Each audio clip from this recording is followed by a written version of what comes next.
It's rare that a good Alien game has been made because it's so difficult to break away from the video game tropes that we know about, overpowered space marines and you're the hero, and focus on what makes the Alien movie great, about fear and about tension and about helplessness.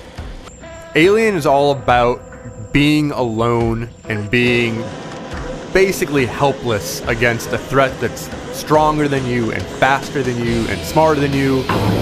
How could they cut the power, man? They're animals.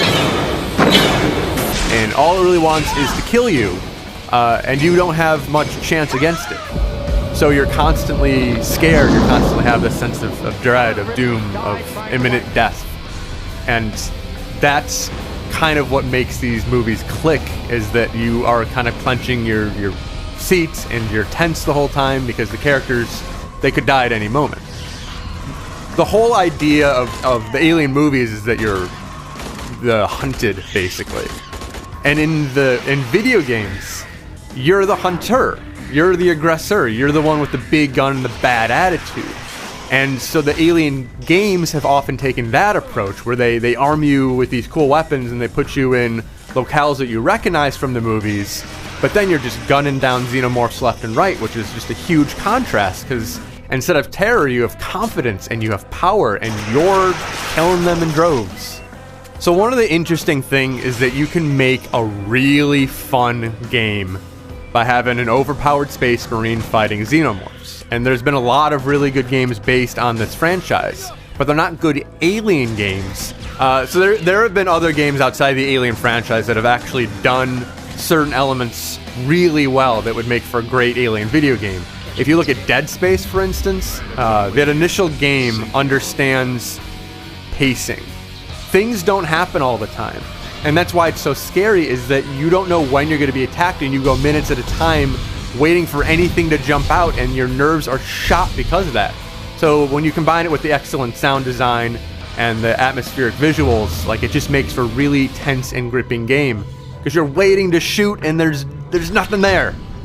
Yeah, and in Dead Space, when they do show up, they can overwhelm you and they can kill you in a hurry. So you never rush in, you never feel cocky, you never feel secure. Yeah! Fire me! Yeah! You want a red line, Marine? Just dumb to die! Get on the right line!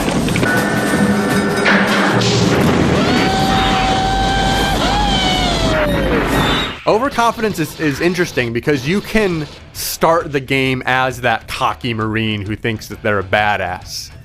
But you need to be brought down a peg. You need to be shown that you're immortal, that you're a human, that you are going to die if you rush into combat. And that's kind of where the Alien games struggle, is they make you overpowered in the beginning and they never take that away from you. You always feel like you're going to win. So Alien games usually have the same manner of dealing with death as every other video game out there. You die, there's a nearby checkpoint, you respawn, and you just continue shooting like nothing happened.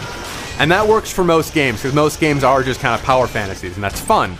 But Aliens is supposed to be like, I really don't want to die. I really want to stay alive as long as possible.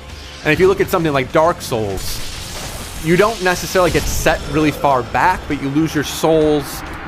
It is actually a severe penalty when you die. And because of that, you round every corner with your shield up, and you don't rush into battle, and you're scared and you're tense, because you don't want to lose any of your hard work. A really good Alien game needs to borrow from Dark Souls in that matter, and that making death matter, making it count, making you fear death. There's a few different ways they could go for an appropriate punishment for death in an Alien game.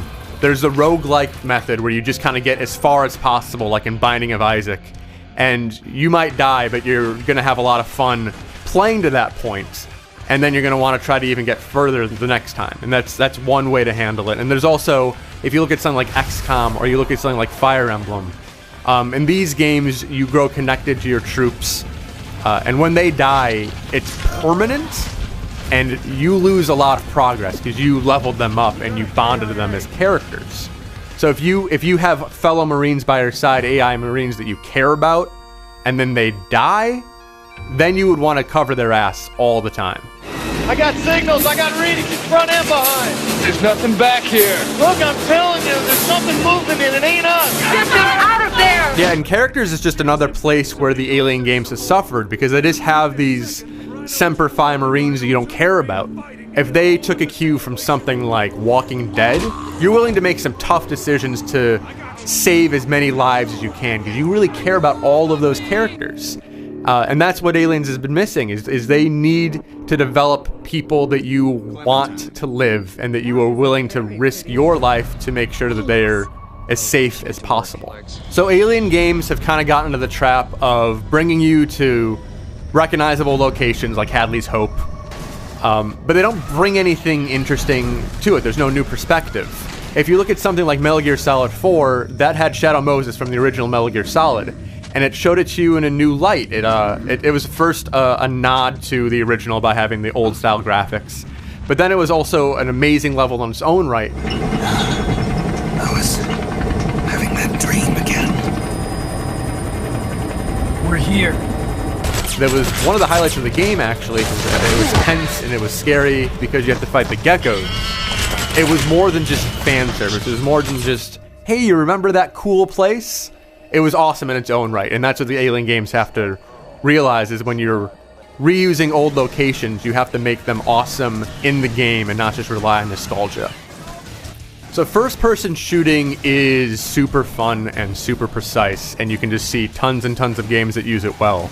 But an Alien game is all about fear, and it's all about connecting to your character, so you don't want them to die. So if you put this in a third person and you see them like slam up against the wall to stay out of the sight of an alien, or cover their mouth so they don't scream, or any of these little mannerisms so you connect to the character and you understand what they're feeling, it would make it so much easier to be sympathetic and to be invested in this universe. Alan Wake is one game that did that really well. If that game was first person, you wouldn't have cared about Alan nearly as much. But by making it third person, you got to see who you were protecting and who you wanted to live, and it just made you care about him. There is one game that kind of gets all of these elements right. Alien Infestation on the DS. You cared about your characters. It was difficult. It was tense. Combat was present, but you were always scared to enter into it because you could just die at a drop of the hat. So it was ultimately a really good Alien game and a great game overall. And that's kind of the foundation of where future Alien games should go, is they should understand what makes the movie universe great and build on that, as opposed to saying what makes other video games great and going from there, because that is just the wrong path, and we've seen failure over and over and over again. There's movement all over the place. 5 meters, man. 4.